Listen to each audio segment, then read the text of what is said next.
ما تاسو ته ویلو چې منافق هغه چاته وایي چې پزړې یوي او په خلای بلې. د رسول الله صلی الله علیه وسلم په دور حیات کې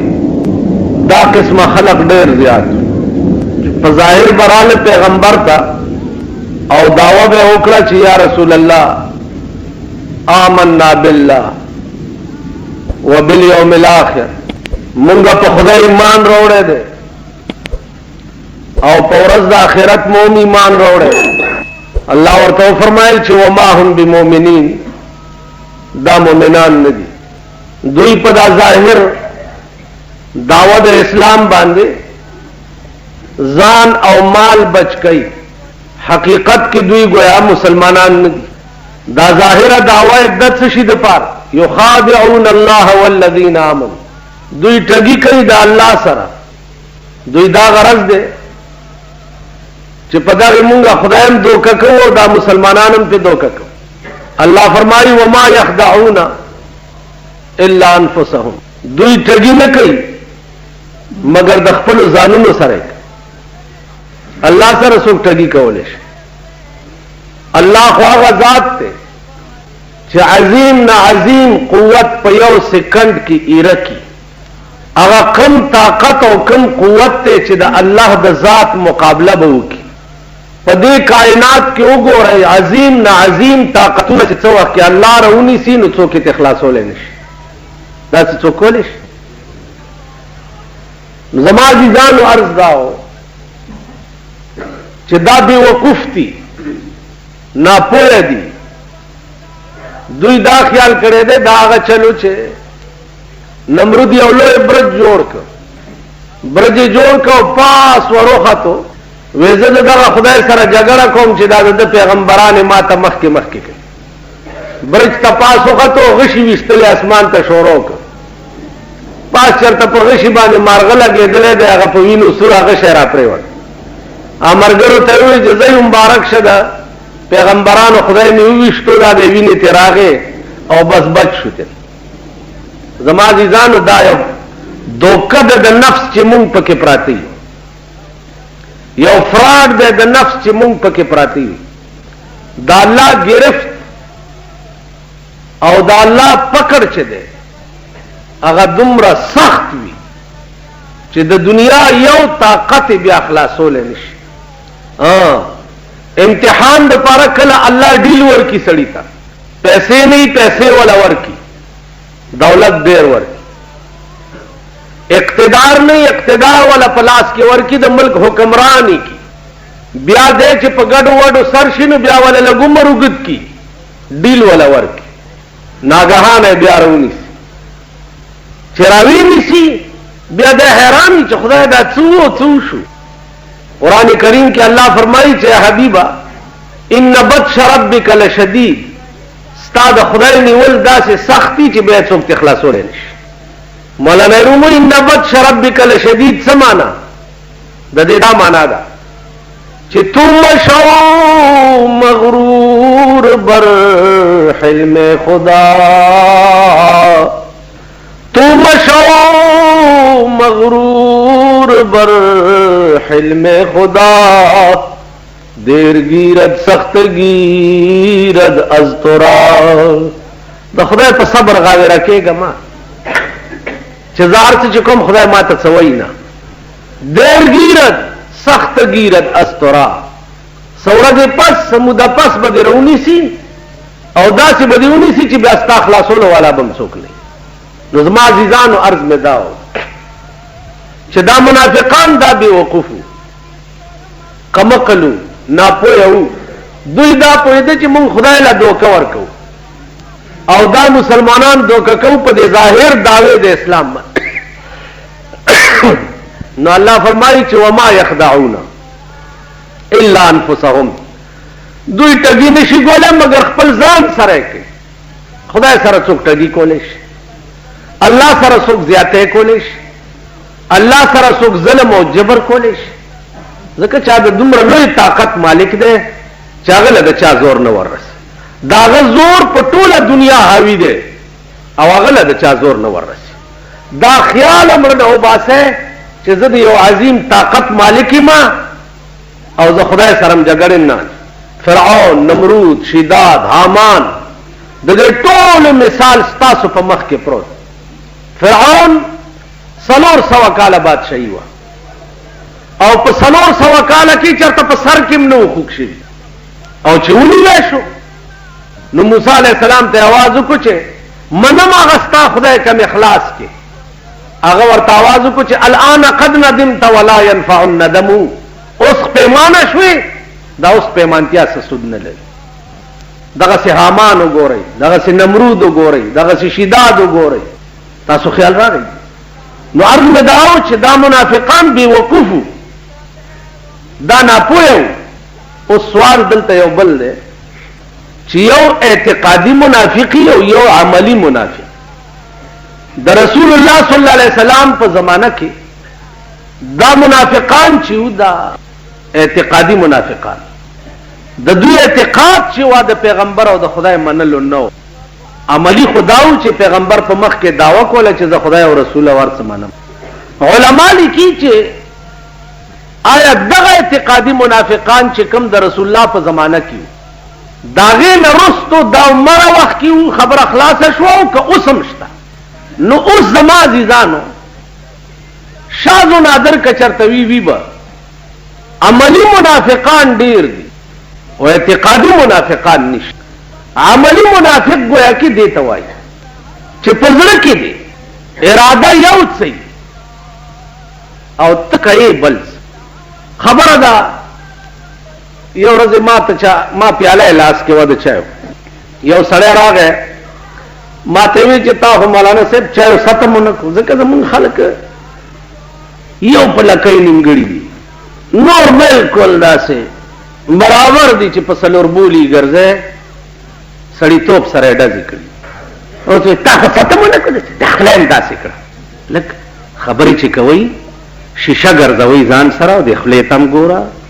د سترګو تم ګوره، د حرکاتو سکناتو تم ګوره. خبرې چې کې د خبرو کولو چل زده کړه. په لاره چې ځې په لاره د تلو چل زده کړه. اوس دا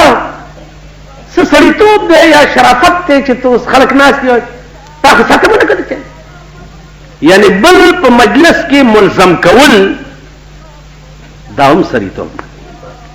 مالې ست مې ځکه ونه کو چې زما دا یو پیاله واړه مې نه و چې تاله یې درکم، نو چې ست مې کړی نو دام بیا منافقت کې راتله. په دې خبره پوهېږي؟ اړه مې نه و خو دا د کور دی او د کوره راووتې او ضرورت څه دی چې زه دلته ارزنجالې کوه هله چای وڅښه، دا منافقت کې راتله. نو دا یاد لرئ چې اړه مې نه و او ست یې وکړو دا منافقت دی. ځکه چې منافقی وای دی ته چې پړی یو څه یو په بل تاسو خیال راکړئ. نو عملی منافقان مونږ ټول یو. الله دې مو ساتي د اعتقادي منافقت نه. عملی منافقات مونږ ټول په یو سړي باندې زړه نه وي چې زه سلام پې واچوم، زړه باندې نه وي او ته به ووایې چې سلام علیکم، دام عملی منافقت. ځکه چې زړه دې نه و، اراده د زړه دې نه وه په ده د سلام اچولو واده چولو، دام عملی منافقت. ایثار شي روټۍ تیاره ده که نه جي او زړه دې نه و هلته در کره څه پخ کړي نه وو پلانې ډینګړې روټۍ تیاره ده که اوس هغه وي چې ښه کې به نو دلته به وخورو بیا به څه چلي. دام عملی منافقت دی. زړه دې و او موجود څه شی و بسم الله ده، زړه دې نه و موجود څه شی نه و مه کوه. که ته ملک دی او رواج دی او پلانې دی نو مازیدانو زمونږ ملک کې خو د هر شي رواج دی. که تاسو خیال زمونږ ملک کې خو د ګډېدو هم رواج دی ځکه مونږ ټول ګډېږو. جنج کې چې روان یو ټول ګډېږو ځکه زمونږ ملک کې به د دې هم رواج یو. تاسو خیال راکړئ. نو مونږ یو ټول د عقل نه پاک دغه خلک چې الله ورته وما یشعرون دا بیوقوف دي، دا ناپوهه دي، په خبره نه پوهېږي. بل نو مونږ د هېڅ شی تجربه نه ده شي. مجنون نه استاد امتحان اغستو وای دا الف دے کبے دا کدا دے کدا دے هغه ورته استاد وخت کېدا ما د عشق په درس کې نور سلستین دي ما د عشق په درس کې نور سلستین دي بے د زلفو بے د خطا بے د خالا استاد والله کته پوي طالب به کیسے نه پويګم بس د عشق درس میں لسته دی او د زلفو د خطو خال تپوس ککه ډیره خدا کې په بل څه نه پوي زمون ملک عزیزانو په بل څه نه پوي زمون ملک د الله نه باغیانه حرکات او سکنات ډیر خپوي کباب د دین ته راولې بیا زمون ملک تاسو وګورئ دا څه ملک دی تر بل ورځې پورې تاسو لګیاي د اندرا ګاندھی بد وایي हाजी ननम ते शहीदा जोड़ा करे दा शहीदम ते जोड़ा करे साहब सोक ते जमहूरियत स्तोरे वर्ता हुई आला वे ते जमहूरियत स्तोरे पे वतो सो कोई द हक अलम बरदार आवा सो कोई आला जते दड़ना डेर खपायम जमुंग हुकूमतम तो डेर लो गमगीन के खारा करे दा झंडे सर न असी दे बांधे बसरा सोच कहूं चाहे जमून ज़्यादा दे चियविंदवा मुशरिका पलिता मुर्दारा कना जी अमून पागे गजड़ना खफगान खकार तासो गोरे द खपल टोल मल्क करतूत द लीडरानो करतूत ना गोरे द हुकूमत करतूत गोरा द हुकूमत किरदार गोरा सकाले जोड़ करे नो वमिन अन्नास मन यकूलु आमन्ना बिल्लाह وباليوم الاخر وما هم بمؤمنين اسور لسوا قال رستو ممکن څه فرق دی داغه خزو چې د دې دومره لوی اثر پروس کدی ویلې د زړه نه چې روس د فوج وباسي د کابل نه پاتې کی ترنه نه پورې غږ نو کړي تاسو خیال راکړئ روس الزام لګولې ده په امریکا باندې چې د دې په مرګ کې د امریکای لاس یو خزه په انډیا کې مړه ده پاره کې د امریکای لاس تا چې زرګونه په کابل کې مړ کړ په دې کې د چا لاس کار دې سوچ پر دې ملک ترانه نه وته او زرګونه مسلمانان دې تباہ کړ ملک دې ولا تباہ کړو کورونه دې ولا وران کړ په دې کې د چا لاس په دې خو به خوشحال شم چې امریکا یو ابلیس او شیطان ملک دی د دې ځمکې د پاسه لیکن روس غوندې ملک څنګه پاغه الزام لګئی چې په دې کې د امریکای لاس او تا چې خلق یو اندرا مړه ده پاغه کې د امریکای لاس او تا چې لکونه خلق په کابل کې مړ کړ په دې کې د چا لاس تاسو خیال راغی دي د دې ملکونو د حالاتو ته وګورئ حالاتو ته وګورئ د ملکونو د پالیسو ته وګورئ زمون خلقو دے منافقت تو لگیا بھئی عظیمہ خزاوا پلانے خزاوا دا اغا خزانوا چی چانون پاکستان تانا کٹ دا اغا نوا چی پرونے در تا پا کشمیر کی چو وشتی الکفر کلهم ملت واحدہ کفر طول یو دین و یو مذہب دے قرآنم پریخے دے منافقت کوئی دینم پریخه ده منافقت کوي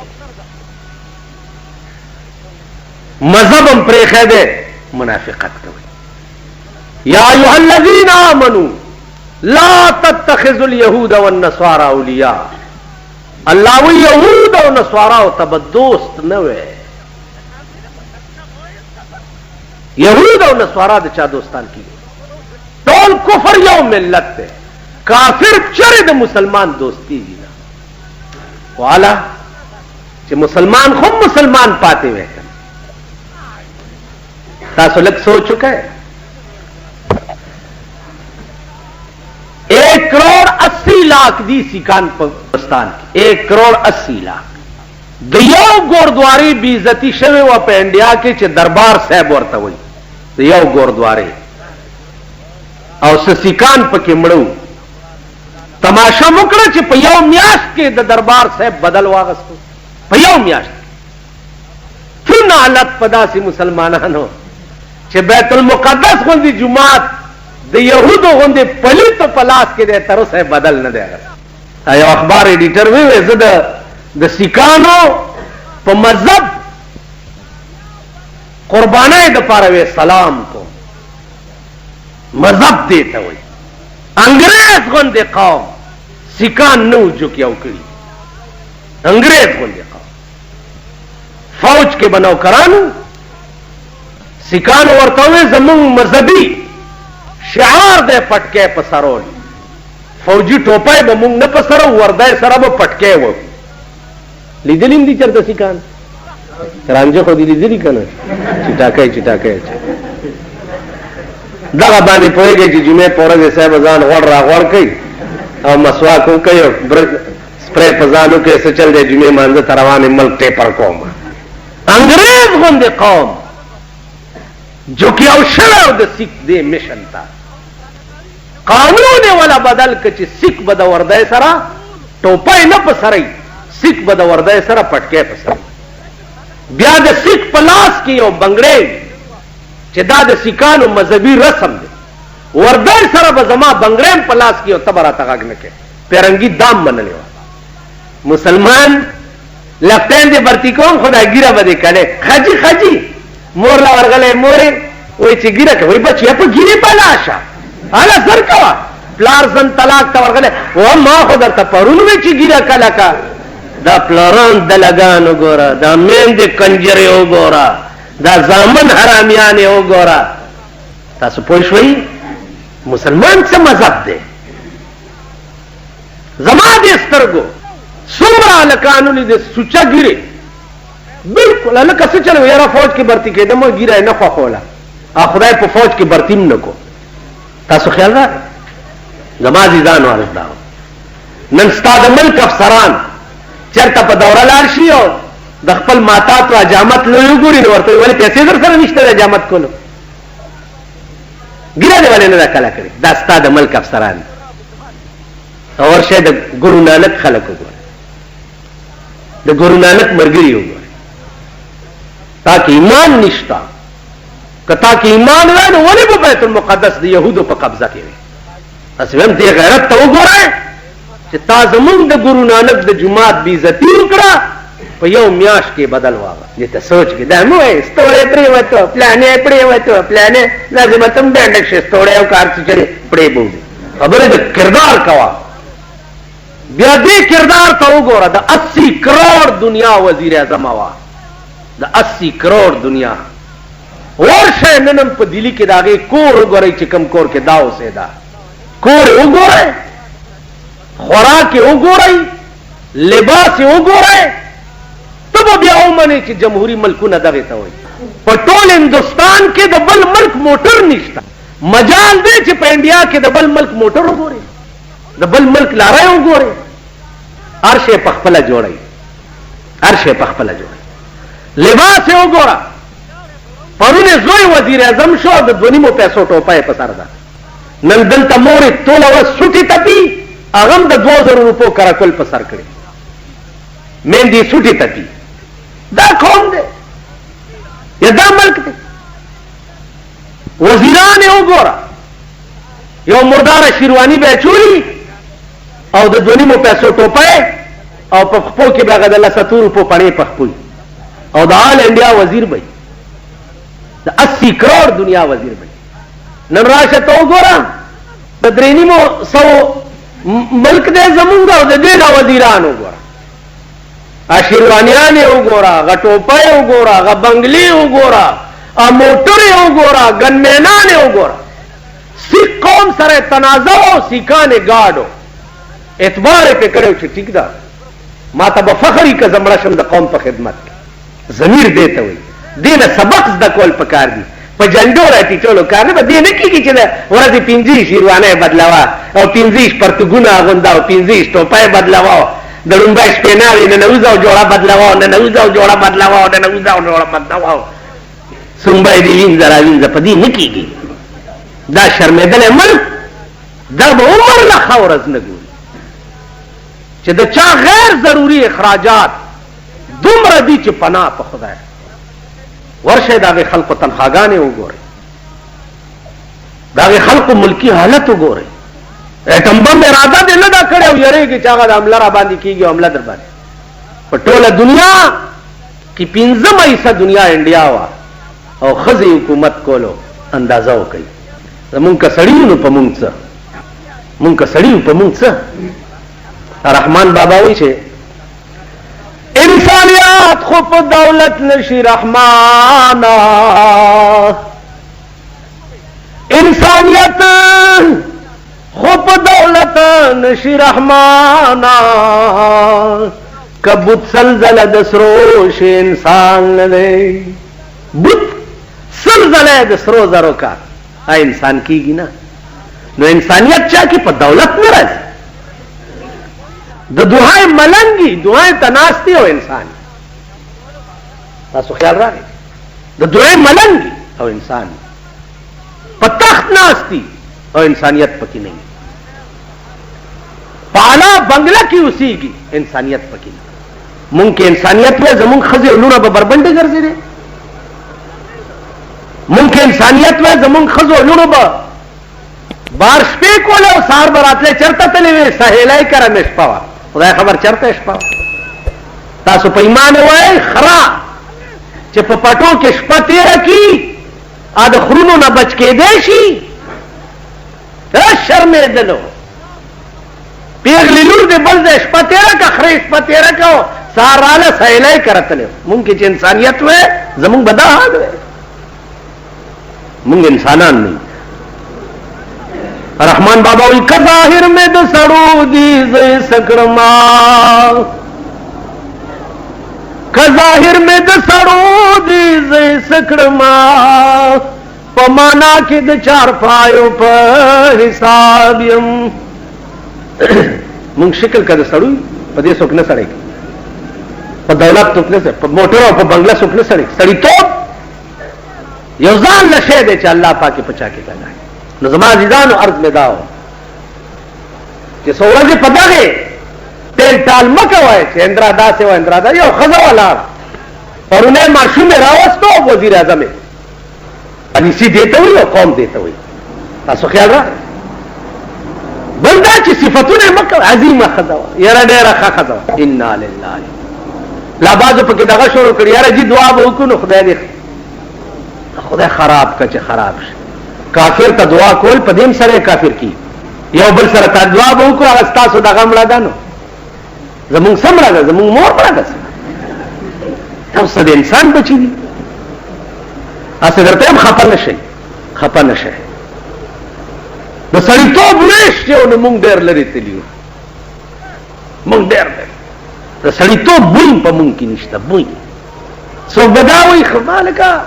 یو ښځه وه مړه شوه، د ملک نظام په چا پورې موقوف نه، بل سلیمان علیه السلام چې مړ کېده اسرائیل علیه السلام ورته راغی، وی تیار شه، وی دا د بیت المقدس تعمیر د خدای دنیا په چا پورې موقوفه نه، بل چا نه به هغه کار قدرت علي. واسې دې پوهېږم چې دغه ملک نه سبق والی، د هغې د کردار نه سبق والی، د هغې د پالیسي نه سبق والی. غیر ضروری اخراجات چې شمدید خبر درته کوم چې شمدید دا اورېدو نه، چې شمدید دا معنا نه ده چې زه تلی مثلا چې په ما دا لیبلو لګوي پاکستان، دوی له خو دا چل ډېر ورځي که نه. که دې خبره وکړه چې هندوستان وایي دی هندوستان ته تلی دی او هندوانو سره راز باز وایي چې وایي په جیل کې، نو بجلیګر ملا په جیل کې چېرته والی وایي هندوستان ته تلی.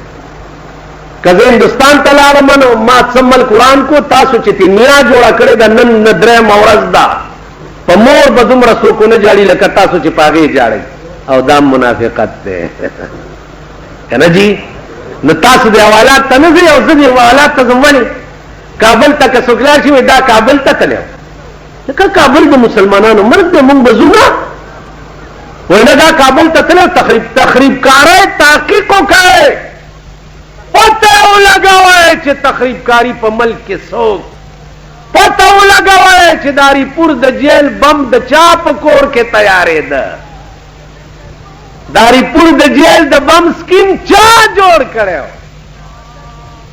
تخریب کار څوک دي پته ولګوه. نن خو په دولت اور کار کی قسم په خدای دی مونږ یو چې دا طبعي مونږ دو. زمونږ ایمان په 1000 روپۍ خرڅېږي، زمونږ ایمان په 2000 خرڅېږي، زمونږ ایمان په 3000 خرڅېږي. فی الحال د دې ملک خلق د ملک د خاورې دشمنان دي، پیسو د پاره دولت د پاره د دې ملک خلق نن د ملک دشمنان. زه د ملک دشمن نه یم، زه کابل یو مسلمان ملک ګڼم او خدای نه آزاد غواړم. خدای دې روس د صفای هستی نه میټاو کی. زه د کابل او د پاکستان په منځ کې داسې تعلق غواړم چې خالی یو بورډ لګېدلی په تورخم او په لیکلي چې د کابل لاره داسې ده. بس کابل او پاکستان خو که مونږ هندوانو ته هندو بھائی پخوا به مونږ وایو چې هندو مسلم سکھ عیسائی ہو جائے سب بھائی بھائی وی مونږ که نه چېرته سکول کې هم سبق ویلی دی د هندوانو زمانه کې سکول کتابونو کې چې هندو مسلم سکھ عیسائی د هندوانو سکھانو خوشحالولو لپاره زمونږ ماسټرانو دا کتابونه جوړ کړي چې هندو مسلم سکھ عیسائی ہو جائے سب بھائی بھائی. نو هندو مسلم سکھ عیسائی ہو جائے سب بھائی بھائی او که مونږ دا وایو چې کابلیان ہو جائے سب بھائی بھائی نو لیبل را باندې د غدارۍ ولګي. چې شمدید خبره درته کوم چې د اندرا ګاندي په کور کې لوښي وګورئ، د هغې بیډروم او ډایننګ هال وګورئ، د هغې بیډروم او ډایننګ روم دی که څه بلا دی هغه وګورئ، او راشئ زمونږ په صدر کې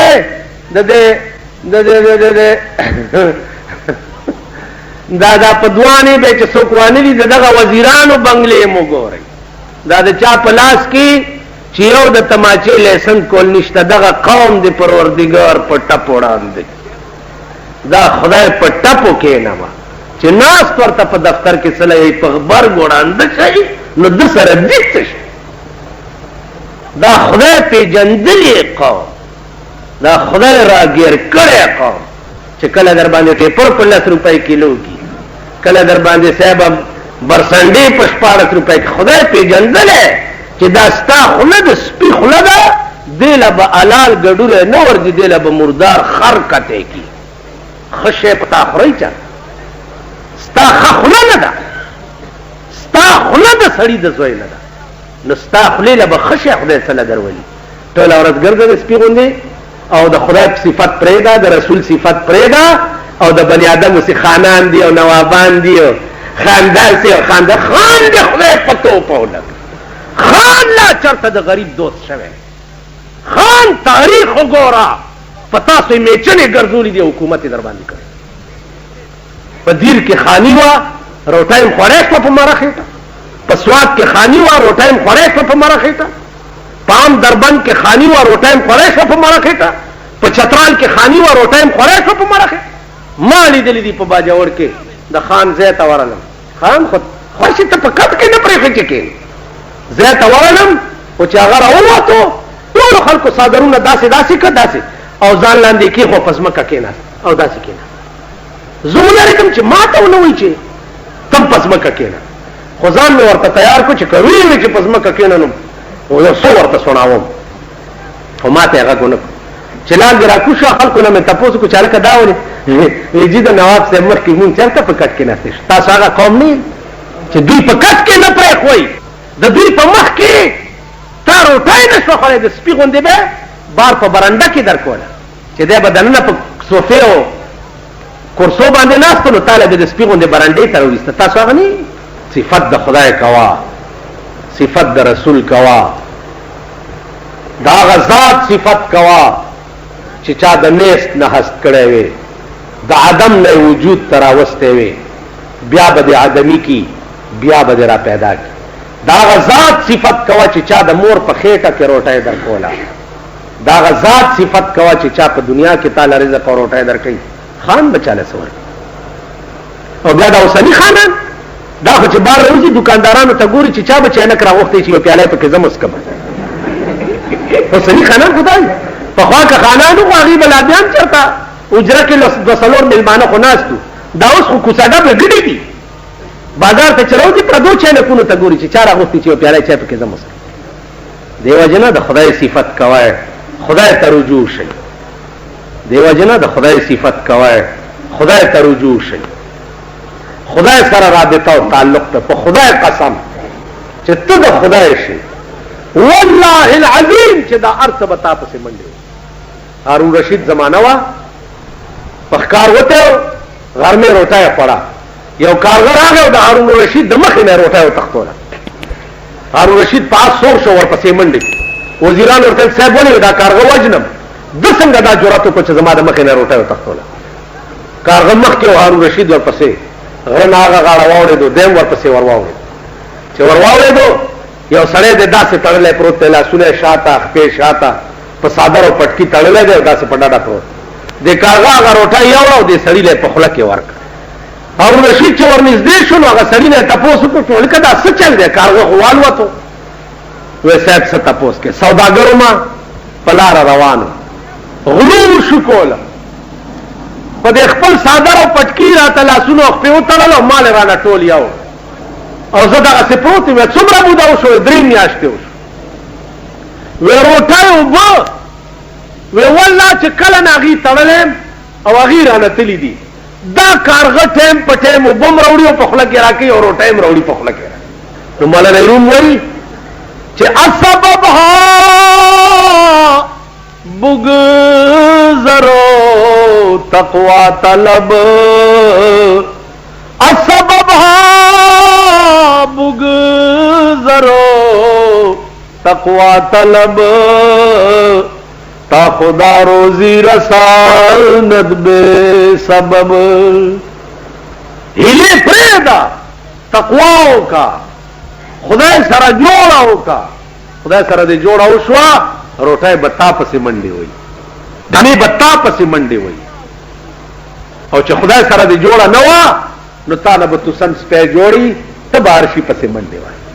کلیدار شه بتا پسې راځي خودبینی پریدا غرور پریدا ځان ته غټ کته پریدا نن په پاکستان کې وګوره دا بدقسمتای نه دا خسکی مالدار چی دا په هیروین چې مالدار شوی دی یا په نور علال مردار او مالدار شوی دی د دې په لار اتله موټر کې ناستا غټو پای په کمزې کی بیا چې خبرې کوي ها نو بیا ها نو